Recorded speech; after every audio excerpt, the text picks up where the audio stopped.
Michel et moi, nous étions inconscients du danger qui nous menaçait.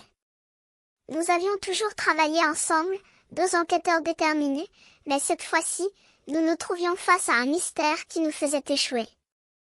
Nous avons décidé de poursuivre l'enquête, malgré les signes de fatigue qui se multipliaient.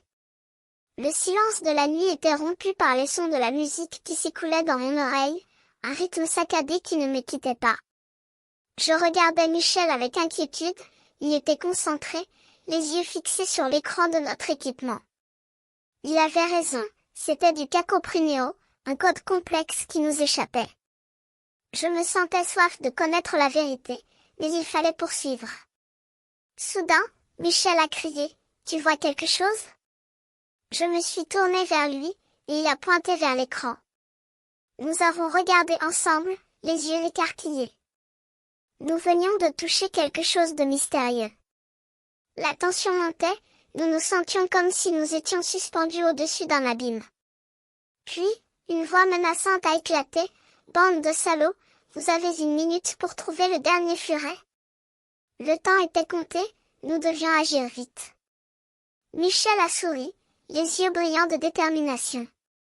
Chronique, il nous reste 1 minute pour trouver ce furet. Je me suis mis à courir, mes mains tremblantes, mes sens en éveil. J'ai entendu les sons du Cacoprunéo se rapprocher, comme si nous étions sur le point de déchiffrer le code. Mais, juste avant que nous ne parvenions à la solution, une main s'est refermée sur la mienne. J'ai crié de douleur, les morsures me parcouraient les mains. Le monde s'est arrêté, le temps s'est suspendu. J'ai regardé Michel, il avait les yeux fixés sur l'écran, comme s'il cherchait une solution.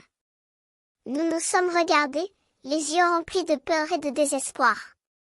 Qu'est-ce qui se passait? Comment allions-nous sortir de ce labyrinthe? Je me suis souvenu que j'avais une chance de sortir de cette situation. Je me suis retournée vers l'écran, les yeux fixés sur l'écran, déterminée à trouver la solution. Je vais cliquer pour m'abonner à la chaîne YouTube de Téléthon Plus, pour découvrir les prochaines vidéos et comprendre ce qui se cachait derrière ce mystère.